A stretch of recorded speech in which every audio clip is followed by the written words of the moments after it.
Seenaa. Seenaa qorachuun of beekuu, of ijaaruu, ofiin boonuu fi seenaa hojjechuufis of qopheessuudha. Namni seenaa isaan beekne bishaan gabatee irraati gara argeetti jallataa. Akka Eebbisaa Addunyaan jedhe gara argeetti akka hin jallanneef seenaa nama ofii, seenaa lafa ofii qoratanii beekuun dhalootaafis dabarsuun murteessaadha. Sabni naan miidhagaatii. Seenaa Maammoo Mazammir.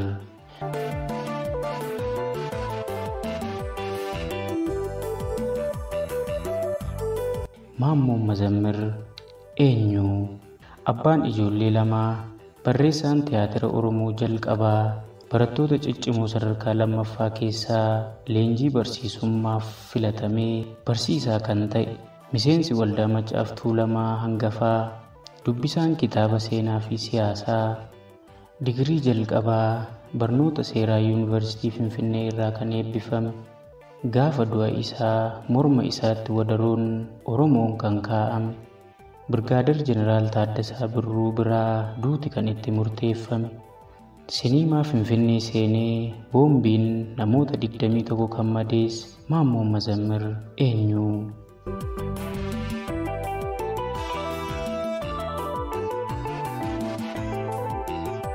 Maammoo Mazammir godina Shawaa Lixaa Aanaa Tokkee Kuttaayee magaala Gudaritti abbaa isaa Mazammir Habtee Doorii fi haadha isaa Uumee Kurmeessaa Nagahoo irraa bara 1929 dhalatee. Maammoon warra Oromoo abbaa ijoollee lamaas ta'uu danda'ee ture. Warri isaa hubannoon barnootaaf qaban cimaa waan ta'eef sadarkaa tokkoffaa magaala Ambootti erga baratee xumureen booda isatti aanu hordofuuf magaala Finfinnee mana barnoota Tafarii Mokonnin Durii kolleejjii teeknikaaf ogummaa Inxooxxoo ammaa itti yaamamu seenuun barnoota isaa hordofaa ture. Leenjii barsiisotaatiif barattoonni ciccimoon sadarkaa lammaffaa irraa wayita filataman, Maammoonis qormaata calallii darbee barsiisummaaf kolleejjii leenjii barsiisota Hararii kennamutti makamuun baratee barsiisummaan leenji'ee tajaajiluu jalqabee. Loltuu ta'uuf fedhii guddaa qabas waan ta'eef akaadaamii leenjii loltummaa Harar seenee leenjii kennamaa tureen qabxii olaanaa galmeessisuu isaatiin barsiisaa ta'ee akka hojjetuuf miindeeffamee hojjetaa ture. Tiyaatira Oromoo isa jalqabaa barreessee kan gumaache Maammoo Mazammirii. Maammoon barsiisaa akaadaamii leenjii loltummaa Hararitti wayita barsiisu cimina hojii isaa irraan kan ka'e dhibbaalaa ta'uun maalummaa loltummaas dhandhamateera. Hojii isaatiin cimaa waan ta'eef taayitaa koloneelummaa hamma miseensa raayyaa keessa turetti gonfateera. Hojii isaatiin nama cimaa ta'uu isaatiin akaadaamichi carraa barnoota qalamaa kennee fi yuunivarsiitii Finfinnee seenuun seeraan digirii jalqabaatiin bara 1954 eebbifameera. Miseensa waldaa Maccaa fi Tuulamaa ta'uun seenaan Oromoo akka ifa ba'u, afaan Oromoo akka addabaabayitti dubbatamu, aadaan ummatichaa akka odaa fi akka qilxuutti akka dagaaguuf ciminaan afaan guuttatee onneen barsiisaa ture. Maammoo Mazammir osoo barnootaaf mooraa yuunivarsiitii Finfinnee jiruu Oromoota waliin gurmaa'uun waldaa Maccaa fi Tuulamaa jalatti mirga uummata Oromoo kabachiisuuf sochii jalqabuun akka danda'amu odeeffannoo argatee yeroo kanarraa jalqabees barattoota mooraa yuunivarsiitii Finfinnee turan warreen waldaa Maccaa fi Tuulamaatti makaman keessaa Maammoo Mazammir isaan hangafa jechuun ni danda'ama. Maammoo Mazammir haga murtoon du'aa itti murtaa'ee fannifamutti sochii guddaa fi bu'aa qabeessa ta'e seenaa uummata Oromoo keessatti raawwatee akka darbee miseensonni waldaa Maccaa fi Tuulamaa keessa turan kanneen amma lubbuun jiran kabajaa fi jaalala guddaadhaan ragaa ba'uu fi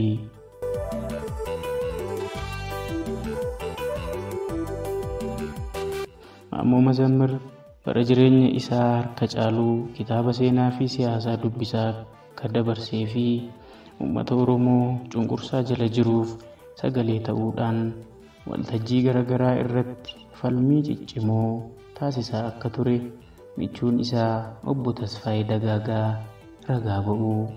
Seenaa Oromoo qorachuu nama jaalatu, eenyummaa isaatiin nama boonuu fi mataa ol qabatee nama deemu ture. Haalli Maammoo yaaddoo kan itti ta'e mootummaan Haayile Sillaasee hordoftuu itti ramachiisee ragaa sobaatiin balleessummaan itti murteessisee magaala Finfinneetti akka fannifamu ta'ee morma isaatti wadaroo kaa'uuf kan ajajame Oromoo ture. Namichi garuu marartoo irraan kan ka'e harki hurgufamnaan Maammoon ofitti yaamee gurratti ususaa, ati gocha kana raawwachuu diddus anaaf duutiin oolu, atis ajajamtee ajaja didaa jirtaatii duuti siifis hin oolu, kanaaf qooda lubbuun nama hedduu dhumu funyicha morma na kaa'ii jedheeni namicha jajjabeessee fannifame. Waa'een uummata Oromoo fi Oromummaa akka lafaa ka'uu kan hin feene mootummaan Haayile Sillaasee himata dharaa Guraandhala 10 bara 1960 uummata Sinimaa Ampiir keessatti walitti qabaman irratti boombii darbatee namoota hedduu irratti miidhaa geessiseera jedhamuun himatamee Guraandhala 28 bara 1962 murtoon du'aa itti murtaa'e. Himata dharaa ragaa hin qabneen himatamee bara 1969 mana hidhaa Alam Baqqaan keessatti fannifame. Shira abbootii taayitaa Haayile Sillaasee qopheessaniin Birgaadeer Jeneraal Taaddasaa Birruu fi ajajaa dhibbaa Maammoo Mazammir namoota lakkoofsaan 7 ta'an waliin gara mana hidhaa Alam Baqqaanitti darbatamanii xaxoo yakkii Birgaadeer Jeneraal Taaddasaa Birruu fi jaallan hafan ittiin himataman heera mootummaa diiguudhaan tokkummaa uummata Itoophiyaa yeroo dheeraa cimee ture kan fashaleessu holola sobaa uufuudhaan uummata jeequmsaaf kakaastan. Bakka walga'ii hundatti uummata mootummaa irratti meeshaa waraanaa qabatanii akka kaka'an Taaddasaan yoo dubbatu, kanneen hafan immoo ajajaa fi yaada isaa irratti walii galaniiru. Himata irratti qindaa'eef ijoolleen Oromoo garuu callisanii ilaaluu hin teenye. Deebiis qopheeffachuun gara mana murtii olaanaa yeroo sanaatti iyyatan.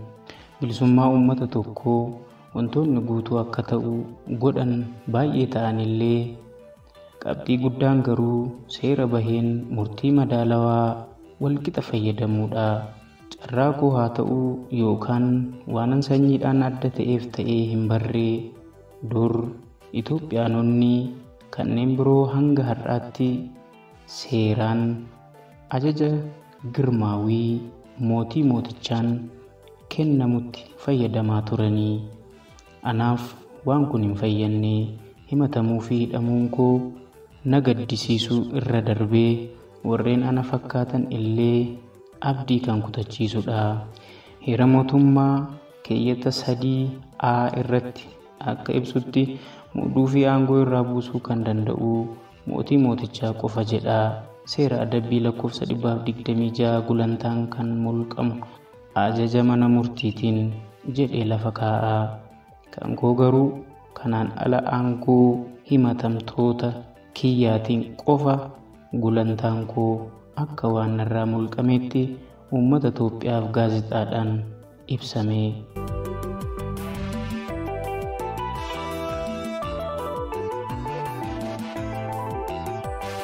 Kunis kan ibsu seerri anaaf kan hin hojjenne ta'uu isaatii. Hanga har'aatti qondaaltonni aangoo anaan wal fakkaatu qaban Alam Baqqaanitti hidhamanii hin beekanii.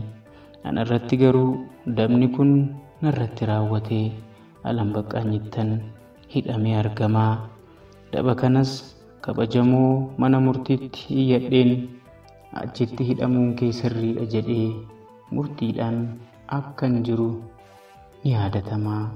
Barumsaan kan duubatti hafan sabni Oromoo akka baratan waanan godheef saba adda qoodde jedhamee dhimma bu'uura hin qabne kanin ani hin hojjetin har'a jaarraa 20ffaa keessatti yeroo uummanni addunyaa hundi sanyiidhaan, amantiidhaan, gosaan, saalaan osoo waliin qoodin tokkummaa isaanii cimsatanii gara fuulduraatti tarkaanfataa jiran kanatti anarratti yaadni akkanaa dulloomaan kun uummata amma jirus ta'ee dhaloota dhufu osoo hin gaddisiisiin kan hin hafnedha.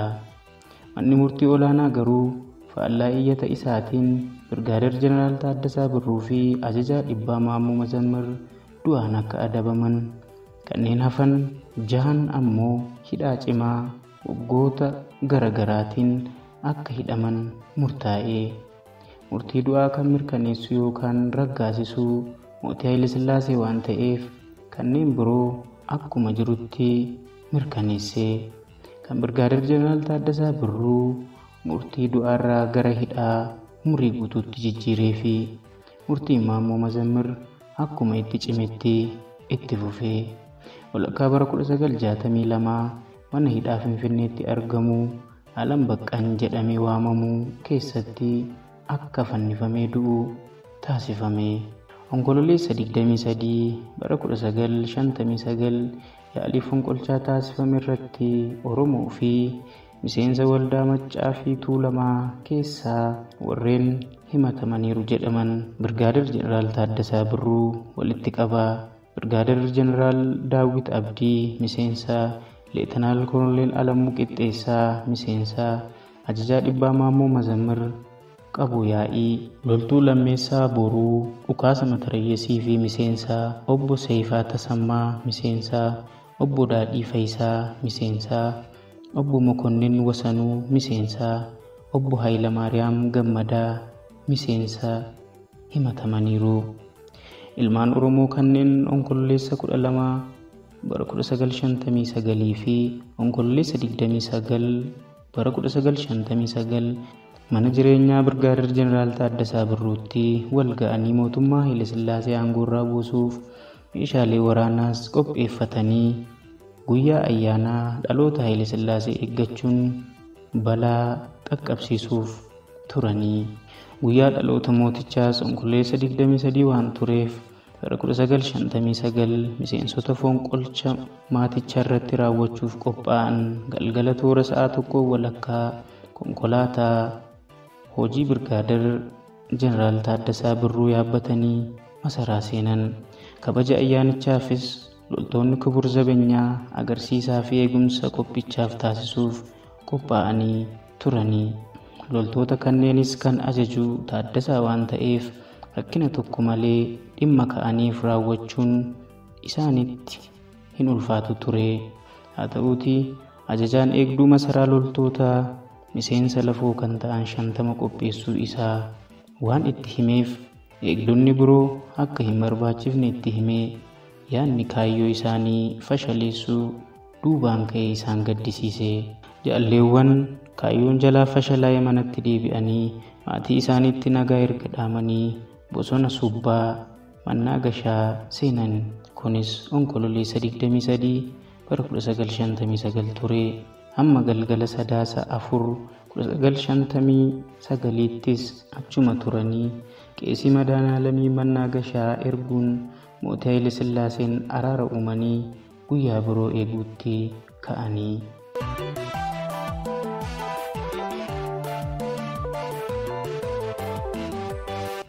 Maammoo Mazammir boombii harkaa 2 fi shugguxii hidhatanii seenanii akka dhukaasa banan Taaddasaan ajajeeni Sadaasa 8 bara 1959 tikeettii kutatee seenuun ibsaan dhaamee fiilmiin yoo jalqabamu boombii harkaa qabu dhoosee namoonni 21 akka madaa'an taasisee bosonatti deebi'eera.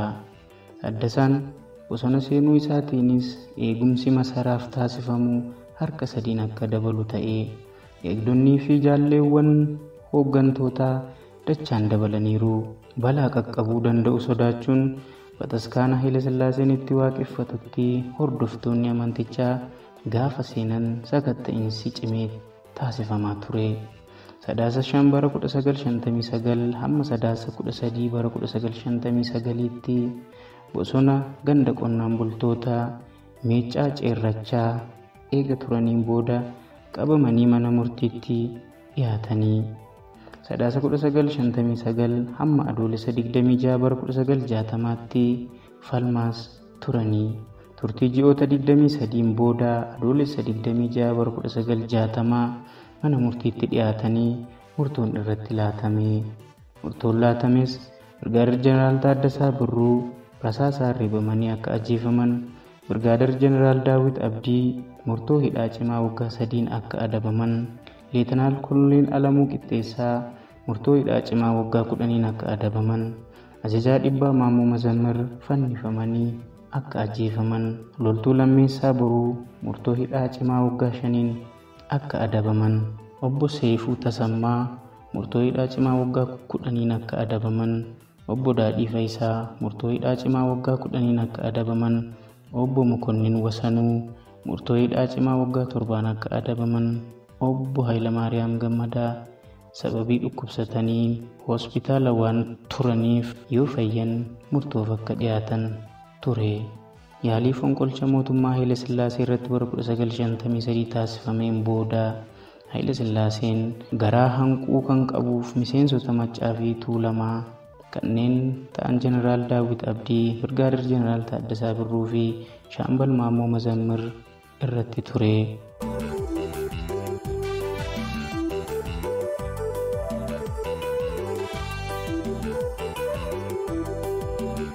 Dargiin mormiin natti baay'achuun hin hafuu bitootessa 2 bara 1967 Taaddasaa faa qabee hidhuun bitootessa 5 bara 1967 Koloneel Atnaafuu Abaatee fuulduratti dhiyeesse. Murtoon adabbii du'aas seera malee loltoota dargiin itti murtaa'e. Dhaaba gamootti hirkatanii akka dhaabbatan taasifamee rasaasaan erga takkaa waxalamanii ajjeefamanii. Koloneel Atnaafuu Abaatee booda ofumaafuu dargiin isa nyaateera. Wayita fannifamuuf wadaroon mormasaa seenee rarraafamee miilli waan irra dhaabbatee qabachuuf wirxifatutti yaadaa fi jecha isaa xumuraa akka dubbatu eeyyamamee fi jennaan Maammoon akkas jedhee, dhiigni kiyya ulfina uummata Oromoof aarsaan kan kanfalame malee dhiiga tasa dhangala'e miti. Dhiiga kiyyaa fi dhiigni Oromoota hedduu fuuldurattis dhangala'uun Oromoon mirga isaa kabachiisuun isaa hin oolu. Ani gidiraa kamuu isin irratti hin raawwanne. Uummanni Itoophiyaa boru bilisa bahee ofiin of bulchaa. Qaanii tokko malees afaan isaatiin dubbatee seenaa isaa barreeffata. Murtoon isin narratti ragaa sobaatiin fudhattan ooltee hin bultuu. Harka mootii keessan Haayile Sillaasee fi harka xuraa'aa keessan keessa dhiigni kiyyaa fi hawaasa cunqurfamaa hirriba isiniif hin laatu. Bilisa bahuuf iyyaa kana ani ija kiyyaan arguu baadhus isin irratti waan raawwatuuf isin garuu ni argitu. Galoon qabsoo cunqurfamootaa boru isin nyaatti. Kan harka keessanii argadhaa jedhee raajii dubbatee yoo isaan abaaru isa fannisiisuuf abbootiin taayitaa taa'anii itti qoosaa turan aaranii iyyuun kan irra dhaabbatee jalaa akka fuudhamu jala deemtota isaaniitiif ajaja dabarsanii.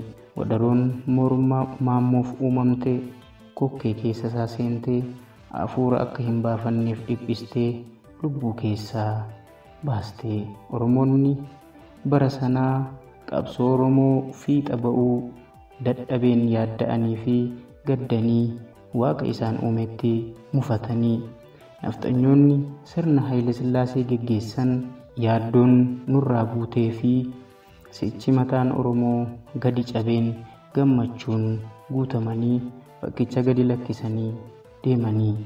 Dhiigni isaas iyyee booddee sirna isa fannisiise dargiin isaan nyaate.